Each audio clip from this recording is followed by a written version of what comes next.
Hey guys, welcome to Sketch a Day. I'm Spencer. If you have no idea what's going on, I'm an industrial designer. I've been doing this for over a decade and I just love drawing. And every week I produce videos and share with you guys. So if this is your first time, be sure to hit subscribe and turn on those alerts. If not, welcome back. Thank you. I'm easy to find. You can find me on Instagram at sketchaday.com, Facebook, all of that good stuff. Just Google me. So today I'm going to draw a digital camera of some sort. We'll just make it up as we go. But we'll be using pen, tracing paper, markers, pencil, and all that good stuff. If you don't have any of those, you can always use the links below in the description of the video. And that's a great way to support the channel as well. If you do purchase your items through those links, it actually helps me out and it helps you out too, because you know exactly what to get. So with that, let's get started. So the process I'm going to be using today is basically a three-step process. The first is form. The second is divide. And the third is beautify. It's a weird gap there. So form, divide, beautify. That's what we'll be doing. And what does that mean? Well, form essentially refers to the three-dimensional appearance of the product, and we're going to try and represent that on paper. So it means using perspective and trying to show some sort of volume. And we reinforce that with color as well. So back to the sketch and I'll show you what I mean. So the first thing I'm going to do, you'd want to decide what kind of camera. I'm just going to do something that has a fixed lens, simple rectangular body. So the first thing I'm going to do is start by drawing a rectangle that represents what the volume of the body might be. Okay, so camera, you're holding the camera, that kind of thing, a little rectangle. That's what I'm talking about. And with cameras, typically, if it's made for someone that's right-handed, you're going to have your shutter or trigger on this side, as well as a mode button or switch. So I'm going to have these be combined. So we have three ellipses. The first one being kind of the main switch, and maybe there's some sort of indicator on the top there. And just to keep this simple, we'll chamfer the edges of our camera ever so slightly. The double line is going to indicate that. Now, we need to decide where we have the lens, if there's a viewfinder, built-in flash, all of that good stuff. So for built-in flash, I'm going to say we have a nice little flash block on this side, a little sliver, like so. And then for the lens itself, we'll want to draw a square. I'll show you why. Because this square we can use to then divide like so and draw an ellipse in the right perspective. Now, if you have no idea what I just did, be sure to look through my playlists and find the video about ellipses. I'll put a card in here so you guys can click on that, but it'll explain what I just did and how to draw great ellipses. So now I can draw another ellipse, similar, and another, and another. And just by offsetting these ellipses, I have now established some form here. Okay, so we have a main body, we have a lens, and we have a button. And I've kind of jumped between these two steps a little bit, here and there, form and divide.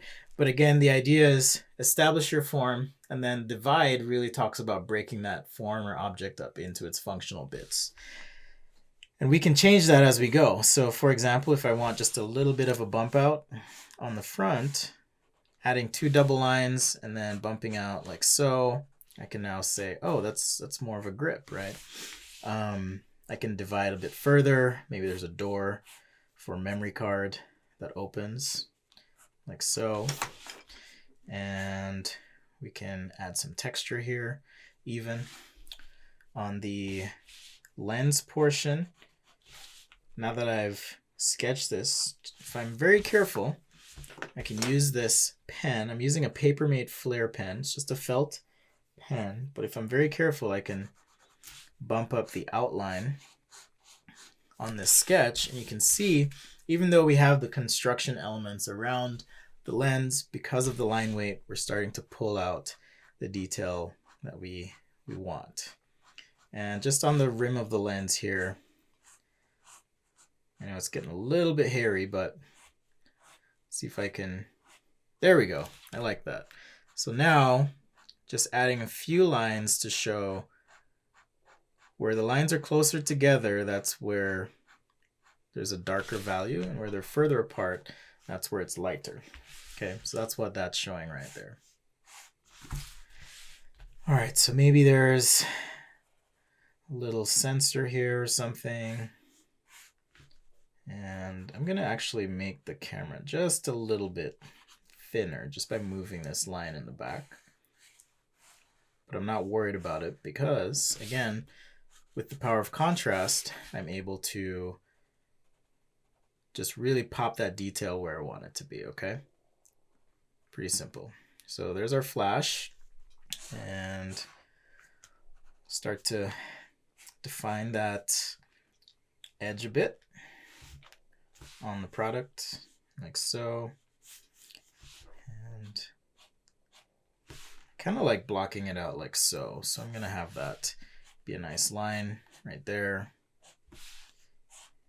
Okay, and maybe there's some text or logo or something on the camera there, just like so. A little bit heavier line weight on the bottom.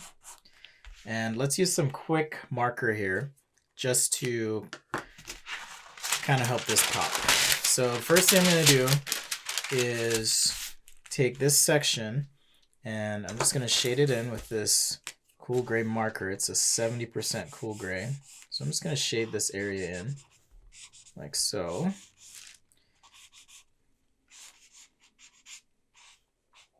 Just like that. And the lens itself as well. Now I'm trying to be careful to not shade in necessarily where there is going to be light hitting an edge, because I do want that to pop a bit more. And if you skipped ahead and missed it, I just flipped the tracing paper over. So that's what we're doing here. Tracing paper is flipped. If I shade this way, I'm actually giving the surface some indication that it's maybe a little bit shiny or reflective, but I can do it both ways, and that's going to help, especially when we do the front here.